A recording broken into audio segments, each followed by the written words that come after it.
Joe Giglio for NJ Sports now on this Tuesday, May the 26th. As Memorial Day has passed, now you start looking ahead here to the summer that will be in Major League Baseball. And for the New York Mets, some troubling news over the weekend, really continuing a pattern of troubling news when it comes to the health and the long-term longevity and value of third baseman David Wright, now being shut down again, going to see a back specialist out in California, and the word spinal stenosis came out, and that scared a whole fraction of the fan base, and understandably so. You know, stenosis could be a career-ending type of injury. Doesn't mean this is going to be that for Wright. Doesn't mean this is that bad. It doesn't mean Wright will come back and help this Mets team get to the postseason this year. But you start thinking now about the spinal stenosis. You start thinking about the injuries that have happened to David Wright over the past few years and the fact that his durability has really gone down year in, year out. His power has gone down year in, year out, and his ability to be a big-time all-star player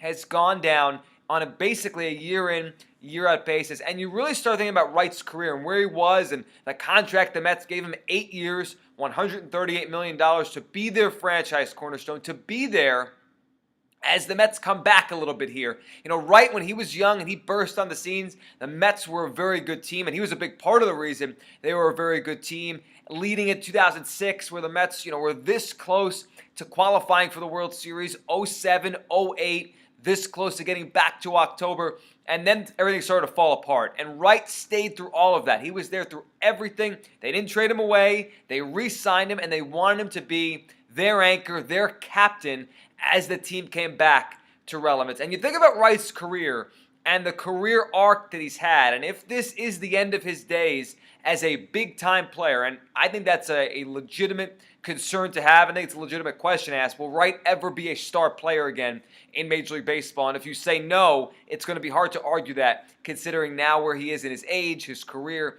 and the injuries. But you start thinking about Wright's career arc and what he was and what he might end up as. A guy looked to be on the track to 3,000 hits. A guy that looked to be on the track to the Hall of Fame. He was.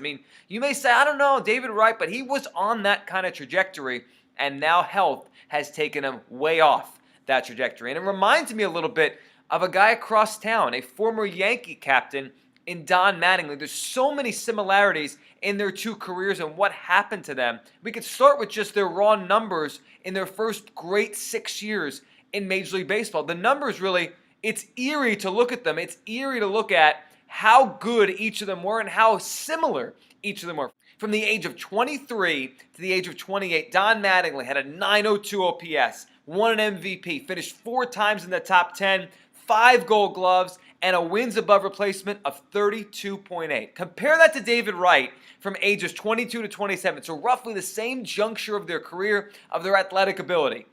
An exact same .902 OPS, 3 top 10 finishes in the MVP, a pair of Gold Gloves, and a 29.9 wins above replacement. Virtually the exact kind of value. Virtually the exact 100% exact OPS. They were the exact same offensive player in terms of on base plus slugging in their 6-year prime in their 20s. And then Don Mattingly, late 80s into early 90s, never could stay healthy. The power disappeared, and it was a back injury that knocked him out. And now David Wright here. And the other similarity that I think is going to come to fruition over the next couple years, as Mattingly declined to the point where he had to retire, and you hope this doesn't happen to Wright, the Yankees rose up and started a dynasty. He was the captain. He was there for all of the disappointment, also all of the almost for the Yankees in the 80s. They finally got good. He got to play in 1 playoff series, and his back told him it was time to go home. And you get the feeling here, the Mets, whether it be this year or next year or the year after,